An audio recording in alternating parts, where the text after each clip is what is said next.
저희 목회 스승 되시는 홍정길 목사님께서 한때 매주 목요일 밤 혹은 금요일 밤 기도원으로 출근하신 적이 있습니다. 그런데 갈 때마다 아주 독특한 목사님 한 분을 만났습니다. 그 목사님의 별칭이 기도파 목사. 아예 기도원에 진치고 사셔요. 새벽에 택시 타고 본교회 가서 예배 인도하고 집으로 가지 않고 다시 기도원으로 들어오십니다. 수요일 날 택시 타고 가서 수요예배 인도하고 집으로 가지 않고 기도원으로 들어오십니다. 주일도 아침에 택시 타고 가서 예배 인도하고 기도원으로 들어오십니다. 그리고 기도원에 오시면 무조건 엎드려 주여 기도하셨습니다. 그래서 홍 목사님이 물어본 거죠. 목사님 참 대단히 기도 열심히 하십니다. 대단하십니다. 그랬더니 이분이 역정을 내면서 홍 목사님, 제가 지금 기도하고 싶어서 기도하는 줄 아시오? 교회가 드디어 안정이 되고 살만하니까 성도들이 문제를 일으키기 시작하는데 도무지 내가 해결할 길이 없어서 도무지 내가 파곤할 채간이 없어서 무조건 하나님께 엎드려 작정하고 기도하는 것이오. 그런데 언젠가부터 기도파 목사님이 올라오시지를 아니했습니다. 상당한 세월이 흘렀습니다.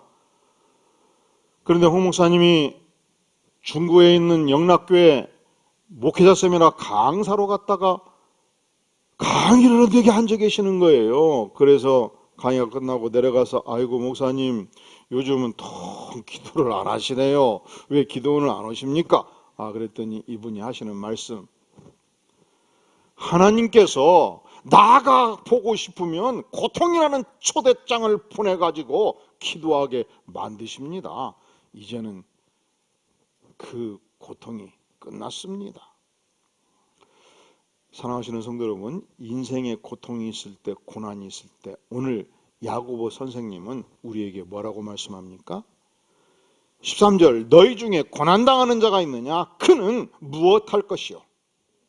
그는 무엇할 것이요? 기도할 것이요. 자, 이 야고보서를 저술한 야고보 선생의 별칭이 어떻게 기도를 많이 했든지 낙타 무릎이었습니다. 우리가 기도를 하면 의자에 우리 한국 사람들은 앉아서 기도하면 기도가 길게 안 돼요. 근데 이상하지요. 전통교회는 마룻바닥입니다. 마룻바닥에 작신 무릎을 꿇고 쫙 하면 기도가 나와요. 야고보 선생은 아마 무릎으로 엎드려서 기도를 많이 했던 모양이에요. 근데 기도를 할 때 습관적으로 이렇게 몸을 흔드는 습관이 있지 않습니까? 그럼 무릎이 흔들리지 않겠습니까?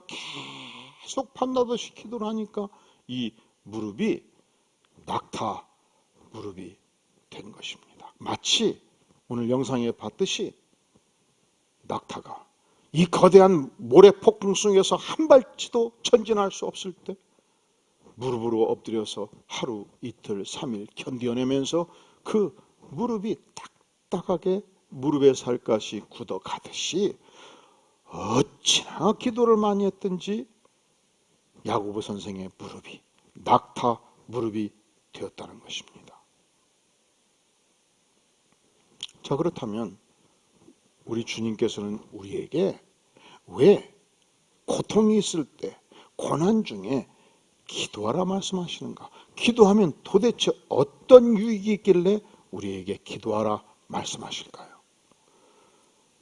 사랑하시는 성도 여러분, 우리가 간절히 기도하면, 밤낮 없이 기도하면, 하나님께 간절히 소망하면 놀랍게도 이 기도가 보여주는 가장 영광스러운 것은 기도할 때 하나님께서 기도하는 사람의 심성을 바꿔주시는 것입니다. 기도할 때 인격이 고양됩니다. 기도할 때 신앙이 깊어집니다. 기도할 때 성품이 바꿔집니다. 많은 사람들이 문제가 생기면, 고통이 있으면 기도하지 않습니다. 늑달같이 담임한테, 부목사님한테 문자를 넣어가지고 교회가 이러이러해서 힘들었어요. 이러이러해서 내가 어려워요. 기도해 주세요. 당신이 기도하는 게 중요해요. 기도 부탁도 중요하지만 많은 사람들이 문제가 생기면 늑달같이 이 문제를 해결해 줄 수 있는 상담자를 찾아갑니다. 문제가 생기면 누가 이 문제를 일으켰느냐, 그 사람을 찾아가서 속을 뒤집어 놓습니다.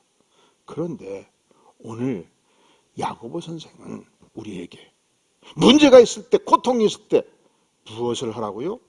너희 중에 고난당하는 자가 있느냐? 그는 무엇할 것이요? 기도할 것이요. 왜냐하면 우리가 주 앞에 나가서 간절히 기도할 때 딱딱한 내 심령이 봄바람처럼 부드러워지는 것입니다. 하나님께 나가서 간절히 기도할 때 분노의 마음이 눈 녹듯이 녹아져 내리는 것입니다. 전능자 하나님께 엎드려 간절히 기도할 때 불길처럼 타오르던 미움이 사그러지는 것입니다. 간절히 주 앞에 기도할 때 내 인생의 허물, 내 인생의 교만, 내 인생의 불순종이 보이기 시작하고, 주님 그렇습니다. 내가 내 인생의 교만을 내려놓습니다. 결심하게 됩니다. 우리가 간절히 기도하면 내가 얼마나 죄 많은 인생인가, 얼마나 누추한 죄인인가를 알고 자신의 부족함과 허물을 보기 시작합니다.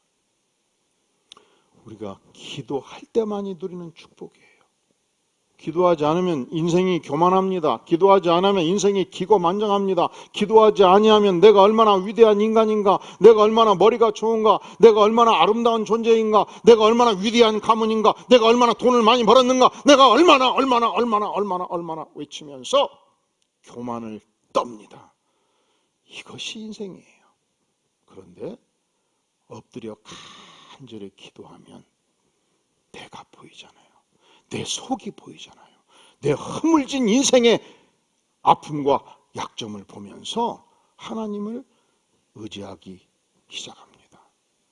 우리가 간절히 기도할 때 두 번째 누리는 축복이 있습니다. 기도한다고 해서 사실은 문제가 즉시 해결되지 않아요. 하나님은 불자동차가 아니시거든요. 어디든지 불러서 전화하면 즉각 불자동차는 출동하는데, 이상하게 내가 기도하면 하나님이 즉각 출동 안 하실 때도 있어요. 그런데 간절히 기도하면 내가 만나는 사건, 그 어려운 현장에 대처할 수 있는 영적인 파워, 내적인 힘, 인내심, 이 내공이 형성이 돼요. 사람이 내공이 있어야 돼요. 여러분 직장에서 출근할 때 같이 5명 일할 때 꼭 5분지 일만 하려고 생각하지 마세요. 한 사람이 문제를 일으켜서 출근하지 못하면 그것도 내가 하고 저 사람이도 내가 하고, 내공이 있으면 어떤 어려움이 와도 눈을 뜨고 바위같이 전진하는 힘을 가질 수 있지요. 그냥 조금만 옆 사람 일이 와도 그냥 속이 뒤집어져 가지고 저 사람만 나서 상담하고 상관한테 보고하고 이 흔들리는 인생을 살면 그 직장의 필수 인물이 될 수 있겠습니까? 어떤 어려움이 와도 전능자 하나님을 믿고 바위같이 전진해 나가면, 내공하는 힘이 있으면 그 직장의 필수 요원으로 쓰임받을 수 있지 않겠습니까? 이제 이런 얘기를 하면 상관들은 즉각 알아들어요. 팀장들은 즉각 알아들어요. 누가 이 얘기 들어야 될 것인데, 근데 본인들은 정작 나무 얘기로 듣습니다. 아니죠. 나 얘기죠. 기도할 때 항상 문제가 즉시 해결되는 것은 아니에요.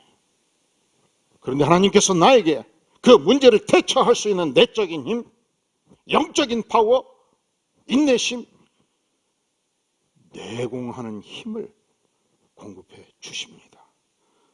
간절히 기도하면, 여러분 문제가 생기면요, 자다가도 기도하고 걷다가도 기도하고 앉아서 기도하고 성경 보고 기도하고, 기도하면 나에게 그 문제를 대처하는 지혜도 주시고 기다림의 지혜도 주시고 내 자신을 깊이 성찰할 수 있는 능력을 주께서 허락해 주십니다. 간절히 기도하면 이 물이 깊은 것이 문제가 아니고 내가 수용할 수 없는 능력이 부족하다는 것을 알게 되는 것입니다. 간절히 기도를 하면 이 수학 문제가 어려운 것이 문제가 아니고 내가 이 수학 문제를 풀 수 없다는 무능력을 알게 되는 것입니다.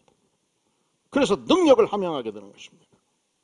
깊이 기도하면 당신이 문제 아니고 내가 문제인 것을 알게 되는 것입니다. 기도 안 하니까 당신이 문제고 수학 문제가 어렵다고 그러고 물이 깊다고 그러는 것이죠.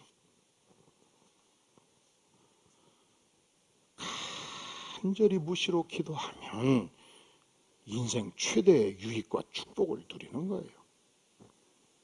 제가 목회를 해보니까 지난 25년의 목회 역사 속에서 마치 파도 치듯 이 교회 일에 이 문제가 해결되면 또 다른 파도가 오고 그 문제가 해결되면 또 다른 파도가 오고 엄청나게 집체 같은 파도가 몰라오기도 하고 이제 파도가 끝나서 문제가 해결됐다고 주여 감사합니다만 아침에 출근하면 또 작은 파도가 오고 파도가 그친 적은 없습니다. 왜 하나님이 물결처럼 계속 인생의 파도를 주시는가? 기도하라고. 그 기도를 통해서 내가 성숙을 향해서 내가 완성된 인격을 향해서 내가 성화의 과정을 걸어가는 것입니다. 내가 변하죠. 그 문제를 통해서 간절히 기도함으로 내공하는 힘을 얻죠. 그리고 간절히 기도할 때 하나님께서 내 기도를 응낙하심으로 환경도 바꿔주십니다. 왜냐하면 내가 믿는 하나님은 전능하신 하나님이시기 때문에, 왜냐하면 내가 믿는 하나님은 세상을 바꾸시는 능력의 하나님이시기 때문에, 왜냐하면 내가 믿는 하나님은 죽음을 극복하고 부활의 권세를 주신 하나님이시기 때문에. 개척 초창기에 우리 교회에 이종구라는 어린이가 있었습니다. 어머니는 순복음교회를 다니시다가 교회를 빠이빠이빠이 하셨고요. 할머니가 교회 생활을 했습니다. 우리 교회를 나오시진 않았고요. 근데 어느 날 오리역 벽산 3단지에서 1단지로 나가는 길이 갑자기 좀 넓어져요. 그냥 전속력으로 밟은 승용차를 어린이들이 갈 때 앞만 보고 가잖아요. 그냥 다친 거예요. 그냥 뇌를 바닥에 박아버린 것입니다. 병원에 딱 갔는데 전화 받고 늑달같이 가봤더니 의사 선생님이 거의 뇌사 상태라고 식물인간 상태라고 어머니한테 장례를 준비하라고 그랬습니다. 이 땅에 어떤 부모들 이 소식을 들을 때 정신 상태를 정상으로 유지할 수 있겠습니까? 울부짖었습니다. 눈물을 하염없이 흘렸습니다. 실신 상태에 이르렀습니다. 제 손을 붙잡고 목사님 살려주세요. 아니 내가 의사입니까? 목사님 기도해 주세요. 제가 기도는 하지요.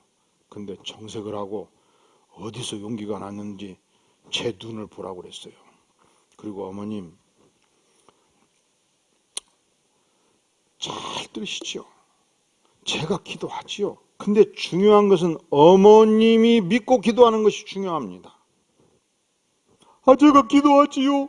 그리고 그냥 기도하면 안 되지요. 왜 예수 믿고 교회를 떠나버렸어요? 하나님을 떠나버렸어요. 하나님 내 아들만 살려주면 내가 철저히 평생 주님 믿고 살겠습니다. 그리고 우리 집 앞에 있는 안디옥 교회에 충성하겠습니다. 아주 구체적으로 기도하시라고. 그랬더니 이렇게 위기 상황에서는 다 약속을 해요. 지금까지 이런 위기 상황에서 제가 이렇게 부탁했을 때 노한 사람은 없어요. 그런데 하나님이 살려주시면 생각이 다 바꿔집니다. 그래서 제가 3번 다짐을 받고 그 경황 중에 사람들이 많이 있었는데 손을 붙들고 간절히 기도를 해드렸어요. 그리고 제가 약속을 했어요. 내가 교회에 돌아가서 전교인에게 기도 요청하고 날마다 아침 저녁으로 기도할 것이다.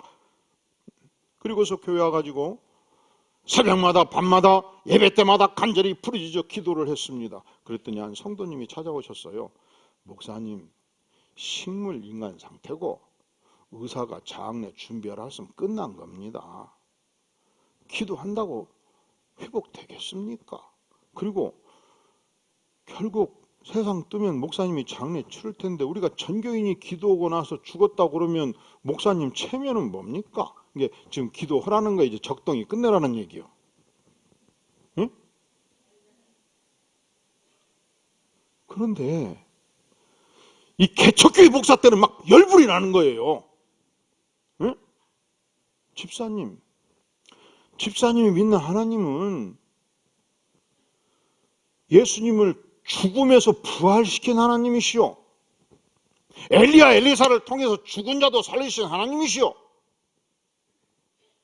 백분지일 가능성을 두고 살려줄 수 있다면 기도해야 될 게 아니요. 그리고 하나님이 데려가시면 천국으로 데려가시니까 우리가 또 그걸 감사하면 되는 것이 아니겠소. 김경선 목사의 체면은 중요한 게 아니요. 집사님 아들이 그 상태라면 나한테 그 얘기 할 수 있겠소? 알았어요. 근데 그러면 그분은 기도를 안 할 것 같아요. 응? 그리고서 더 열심히 기도를 한 거예요. 죽자 살자 기도를 한 거예요. 아, 그랬더니 연락이 왔어요. 종구가 말을 한다고 정신이 돌아와 버렸다고. 할렐루야! 하나님께서 기적적으로 살려주신 것입니다. 거의 뇌사 상태에 가면 자율신경이 마비될 수 있기 때문에 숨이 멈출 수 있잖아요. 그래서 이 구멍을 뚫고 강제로 숨을 쉬게 만들고 그냥 추렁추렁 매달려가지고 강제로 영양제 공급하고 위로 공급하고 구멍이 뻥 뚫린 거예요. 3개월, 6개월 치료를 받고 드디어 퇴원을 해가지고 구멍 뚫린 채로 우리 교회에 나오기 시작한 것입니다. 세월이 지남에 따라서 구멍이 메워졌고 그리고 여기에 눈에 선명한 상처가 남아 있었습니다. 그런데 교회 와서 종구를 볼 때마다 너무 감격이 있어요. 은혜가 있어요. 왜냐하면 하나님께서 죽은 자를 살려주셨잖아요. 그때 함께 기도했던 모든 성도들은 오늘 또 감격이 있는 줄로 믿습니다. 근데 그때 기도 안 했던 성도들은 죽을 건데 기도하면 무슨 소용이 있어 하면 감각이 없을 것입니다. 제가 고등학교 때 가까이 지냈던 친구 중에 아주 영어 도사가 있었습니다. 이 친구는 그 큰 영어 사전을 하루에 석 장씩 찢어가면서 외웠던 친구였습니다. 선생님이 영어를 가르치다가 뭐가 막히면 야, 너 나와봐, 네가 해. 예, 그랬던 친구였습니다. 그래서 모든 친구들이 글을 볼 때 워킹 딕셔너리 이렇게 불렀습니다.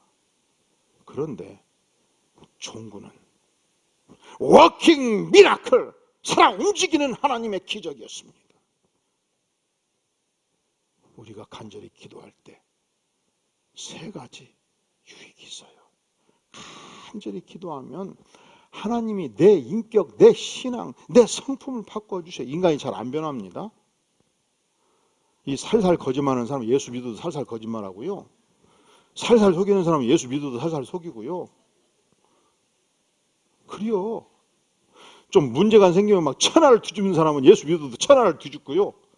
그래서 가끔 교회도 좀 소란스럽기도 해요.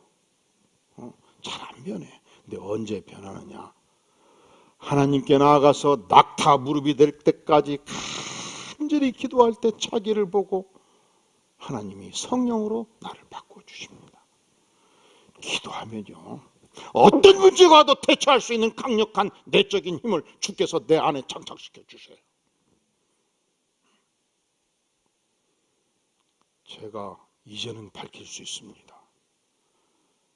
교회를 세워서 직분자를 세워가는데 투표를 해서 안수집사까지 세웠는데 그분 중에 한 분이 돈 있는 교인들의 돈을 그렇게 빌렸어. 가서 빌렸어요. 반드시 갚으셔야 된다고. 그러시면 안 된다고. 그게 2억까지 갔어요. 근데 그분이 장로 1순위야. 투표를 하고 7년 동안을 장로를 안 세웠더니 그냥 현직 장로님들이 날마다 와가지고 목사님 빨리 세워요, 빨리 세워요. 내가 지금 나이가 73이요. 왜 은퇴를 안 시키시오? 그래도 교회 나오는데 그걸 내가 얘기해 줄 수가 없더라고. 장로님한테 내가 다 뒤집어 쓰고 말았어요. 근데 우리 교회 현직 장로님들이 훌륭한 것이 단 한 분도 저한테 와서 투표하고 7년이 지나도 왜 목사님 나 장로 안 세웁니까? 이 얘기를 안 하시더라고. 그래서 마지막 미룰 수가 없어가지고 3개월 전에 통보했어요. 집사님, 이제는 그 문제 해결하셔야 됩니다. 3개월 내에 반드시 해결하셔야 됩니다. 그리고 간절히 날마다 기도를 했어요. 한 달 앞두고 통보했어요. 그리고 마지막 일주일 앞두고 집사님, 다음 주까지는 반드시 해결하셔야 됩니다. 다 갚으셔야 됩니다. 목사님, 그걸 어떻게 다음 주에 갚아요? 나하고 약속했잖냐고. 반드시 갚아야 이게 나올 수 있습니다. 그랬더니 목사님, 그러면 못 갚으면 나오지 말라는 얘기. 아니, 반드시 나오셔야지. 그런데 반드시 갖고 나오시라고. 드디어 마지막 날이 됐어요. 제 방으로 오시라고 그랬어요. 집사님, 오늘 12시까지 반드시 갚아야 됩니다. 그래야 이 안도께 집사 자격이 있는 거예요. 그랬더니 그냥 이 새끼 해도 제가 물러서지 않았어요. 내가 아가리가 터져서 깨지면 해결될 수 있겠다.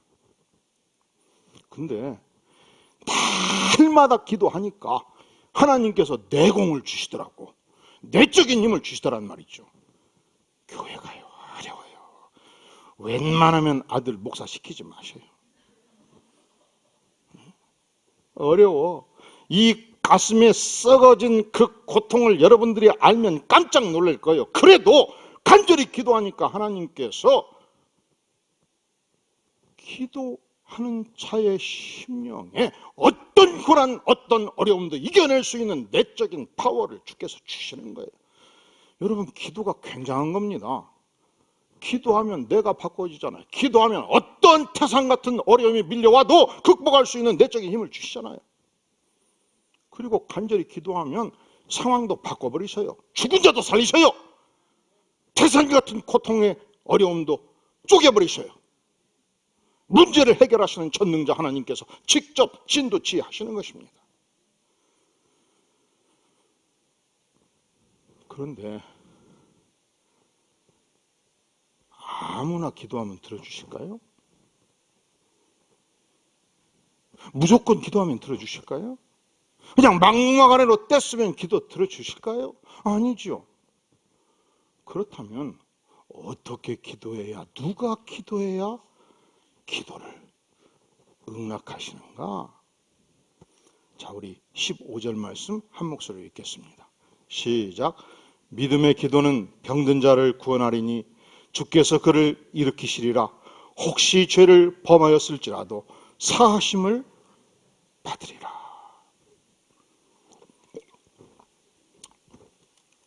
우리가 기도할 때 어떤 기도를 해야 되겠어요? 믿음의 기도. 하나님은 전능하시다. 하나님은 죽은 자를 살리셨다. 하나님은 지금도 역사하신다. 하나님 나의 기도를 들으신다. 믿고 기도해야죠. 믿음의 기도를 드려야죠. 제가 전주고등학교를 다닐 때 아주 친했던 친구가 있었습니다. 그가 전한상 이 전주시장 아들이었어요. 정경련이라고. 그 집안이 무진장 국회의원, 무진장 지역의 군수 다 배출했던 유명한 집안이었습니다. 그런데 그가 서울에 와서 외국어 대학을 다니고 있었고 저는 한양대학을 다니고 있는데 이제 나를 만나고 싶다 그러면 내가 교회 앞으로 오라고 그랬어요. 그래서 거기서 만나고 교회를 데리고 갔어. 그러니까 그 친구는 나중에 빠찡코에 빠져가지고 만나자 그러면 나보고 아스토리아 호텔 빠찡코 앞으로 오래요. 근데 제가 그때는 예수 믿고 은혜를 받아가지고 날마다 전도하는 게 목표였기 때문에 거기까지 갈 수 있겠습니까? 야, 너가 나 보고 싶으면 와라. 너 교회 안 간다고, 안 데려간다고 약속하면 가마. 근데 약속할 수 없지. 일단 와라. 그런 차에 어느 날 전화가 왔습니다. 용돈 다 빠찡꼬로 날리고 전주에서 등록금이 왔는데 우리 식으로 하는 500만 원이 온 거예요. 그걸 빠찡꼬자에 가가지고 50만 원 넣고 날리고 50만 원 넣고 날리고 마지막 50만 원 딱 붙들고 나한테 전화를 한 거예요. 경서봐, 내가 이거 마지막 50만 원을 여기 넣는데 이거 끝나면 내가 어떻게 아버지 얼굴을 보겠냐. 난 집안에서 끝나버린다. 그러니 네가 믿는 하나님께 기도를 좀 해주라. 그래서 저는 그러면 되치잖아요. 경영아, 기도는 말이야, 하나님이 본인의 기도를 가장 크게 들으셔. 그러니까 네가 먼저 기도해라. 그리고 이렇게 기도해라. 하나님, 이번이 빠찡꼬 도박은 마지막입니다. 영원히 빠찡꼬 하지 않겠습니다. 그러니 살려주세요. 그렇게 기도하고, 두 번째로,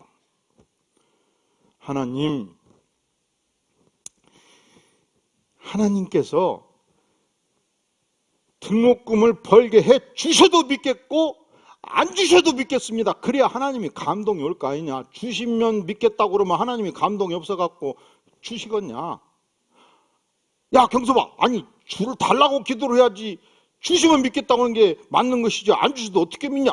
그러면 내가 하나님이어도 감동이 없어갖고 안 줄 것 같다. 그러니까 주셔도 믿고 안 주셔도 믿겠습니다라고 믿음의 결단을 내려라. 응? 우리 전능하신 하나님이 네 기도를 듣고 야 이놈 인물이네, 내가 들어줘야 쓰겄다 해야 하나님이 들어주시는 것이지, 해주시면 믿고 안 믿으시면 안 믿으면 이 자식하고 안 해버릴 거 아니냐. 그러니까 일단 믿기로 작정을 해라. 그리고 하나님이 은혜 주시면 평생 제가 빠찡코에 바칠 돈으로 이웃을 돌보며 살겠나이다. 그렇게 네가 결심을 해라. 그러면 내가 기도해 주마. 그랬더니 그렇게 하겠대요. 그래서 전화로 간절히 기도를 해주고, 그리고 얘기했어요. 네가 그 앞에 앉아갖고 그냥 하지 말고 무릎 꿇고 간절히 기도해라. 그랬더니 이 녀석이 빠찡코장 앞에서 무릎을 꿇고 막 기도를 한 거예요. 기도를 하고 50만 원을 쫙 넣었는데 허 목사님 어떻게 됐을까? 허 목사 2부 예배 때 들었구나. 강 권사님 어떻게 됐을까? 잭팟! 근데 문제는 250만 원 등록금 반절밖에 안 들은 거예요. 전화가 왔어요. 야 경서봐, 네 기도가 능력 아니요, 네 기도예요. 근데 하나님이 전체를 벌충해 줘야 내가 집안에 살아남지 않겠냐. 그러니까 마지막으로 한 번 더 하면 좋겠다. 야 경영아, 너 아버지 부자고 그냥 이실 짓고 해라. 괜찮아. 응? 너 아버지가 250 때문에 널 아들 안 삼고 그럴 뿐이 아니다. 굉장히 대인이거든요. 그릇이 큰 분이요. 그랬더니 경섭이 네 뜻과 관계없이 나는 일단 한번 해볼 낀게 기도나 해주나. 그래서 똑같은 얘기를 다시 했어요. 영원히 마지막이라고 다시 고백을 해라. 그리고 하나님은 자비로우시고 은혜스러워서 이번 한 번은 봐줄 수 있을 것 같으니까, 왜냐하면 결심 없는 놈한테 하지 말라고 해서 안 할 것 같지가 않아요. 그 대신에 2배로 기도를 해라. 이제 네가 기도를 해라. 그랬더니 이 녀석이 빠친구 앞에 쫙 엎드려가지고 쫙 하면서 막 기도를 한 거예요. 그러니 주변에 있는 사람들이 얼마나 놀랐겠습니까? 이 빠친구 주인이 얼마나 놀랐겠습니까? 눈을 크게 뜨고 봤지 않겠어요? 그리고서 돈을 쫙 넣었는데 김원숙 권사님 어떻게 됐을까요? 자, 여러분 저쪽에 묻겠어요. 됐으면 동그라미, 안 됐으면 가입비. 시작! 다 틀렸어. 잭팟이 터져버린 거예요. 확률 1000분지. 경서다! 그래서 그랬죠. 너는 오늘 하나님 앞에서 증인 김경수 앞에서 한 약속을 평생 지켜야 된다. 명심해라. 그런데 경서봐, 갑자기 빠친구 주인이 와서 딱 무릎 꿇고 빌더라. 평생 다시는 오지 말라고. 당신 믿는 신이 능력이 있어갖고 연속 2번 나왔으니 나 망할 길 뭐 있냐? 다른 데 가서 다른 사람 망하게 하고 나 절대 망하지 않게 해라. 그래서 일단 영원히 빠친구와 이별하기로 결정을 한 것입니다. 오늘 하루를 믿어도 하나님은 절대가시다. 하나님은 내가 간절히 기도할 때 들어주신다. 하나님은 죽은 자를 살렸다. 믿고 기도하면 이런 기적이 일어나는 것입니다. 사랑하시는 성도 여러분, 여러분은 사업의 현장에서 어떤 어려움이 있습니까? 어떤 경제적인 위기가 있습니까? 어떤 질병의 고통이 있습니까? 오늘 14절, 믿음에 너희 중에 병든 자가 있느냐? 그는 교회의 장로를 청할 것이요, 교회의 지도자들을 청할 것이요, 그들은 주의 이름으로 기름을 바르며 그를 위하여 기도하라 요청하지 않습니까? 당시 기름은 치료제였습니다. 그러니까 오늘 이 시대도 의학적 도움을 충분히 받을 뿐만 아니라 전능하신 하나님께 나아가서 믿음의 기도를 교회 지도자들과 함께 할 것을 성경은 요청하고 있는 것입니다. 하나님은 어떤 기도를 들으시는가? 믿음의 기도를 들으십니다. 하나님은 누구의 기도를 들으십니까? 16절에 보면 그러므로 너희 죄를 서로 고백하며 병이 낫기를 위하여 서로 기도하라. 누구의 간구는? 의인의 간구는 역사하는 힘이 큼이니라. 여기서 의인은 세상이 말하는 의인과 개념이 달라요. 지금으로부터 한 20년 전 2001년도 1월 26일 오후 7시 18분 도쿄 전철역에서 한 취객이 선로로 떨어졌습니다. 그때 이수연 씨가 그를 살리기 위해서 온몸을 던졌는데 결국 달려오는 전철을 피하지 못하고 죽음에 이르렀습니다. 이 소식을 듣고 일본 사람들이 생각할 때 조센징, 한국 사람들이 믿고 한국 사람이 싫었는데, 우리는 싫어했는데 우리를 위해서 목숨을 바쳤다는 이 사실 때문에 일본 열도 전체가 깊은 슬픔과 감동이 있었습니다. 그리고 수천 개의 꽃다발을 그 역사에 바쳐가면서 그를 의인 이수연이라 추앙을 했고, 올해도 1월 26일 바로 그 역사에서 추모식이 진행이 되었습니다. 이렇게 자기를 온전히 희생해서 남을 살리는 자, 이 자를 세상은 의인이라고 말하죠. 성경이 말하는 의인은 사실은 하나님께 충성하는 자, 의인입니다. 성경이 말하는 의인은 예수 십자가로 온전히 죄사함 받고 하나님의 은혜에 의지해서 하나님께 전적으로 충성하는 자, 그 자가 성경이 말하는 의인입니다. 그런데 오늘 본문에서 17절에 보면 엘리야는 의인이었습니다. 엘리야는 우리와 성전이 같은 사람이로되 그가 비가 오지 않기를 간절히 기도한 적 3년 6개월 동안 땅에 비가 오지 아니했다 말합니다.